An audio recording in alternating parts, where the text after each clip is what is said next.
প্রিয় দর্শক, আপনারা আমার পেছনে যে কর্মযজ্ঞটি দেখতে পাচ্ছেন, এটি উত্তর সন্দ্বীপের একটি প্রত্যন্ত ইউনিয়নের সড়ক তৈরির কাজ, যেটি দীর্ঘাপাড় টু নোয়াখালী কোম্পানিগঞ্জ সড়ক নামে পরিচিত। এটি গাইডওয়াল সহকারে 12 ফিট প্রশস্ত করে তৈরি করা হচ্ছে বলে সংশ্লিষ্ট কর্তৃপক্ষ থেকে আমরা জানতে পারছি ইতিমধ্যে।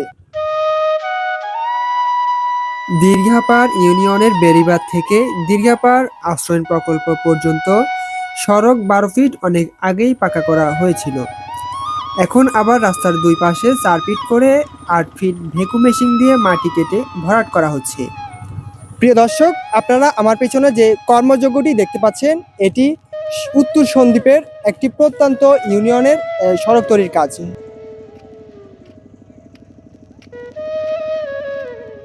দীর্ঘাপাড় টু নোয়াখালী কোম্পানিগঞ্জ সড়কের কাজ কিছুদিন চলার পর বন্ধ ছিল। এখন আবার কাজ শুরু হয়ে নৌবাহিনীর তত্ত্বাবধানে কাজ সমাপ্ত করা হচ্ছে। দুপাশে ইটের গাঁথনি দিয়ে 12 ফিট করে সড়কটি তৈরি হচ্ছে।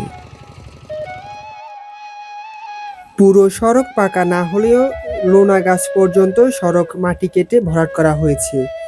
আগামীতে উরিচরের সাথে ক্রস ড্যাম হলে এই সড়ক দিয়ে যাতায়াত হবে।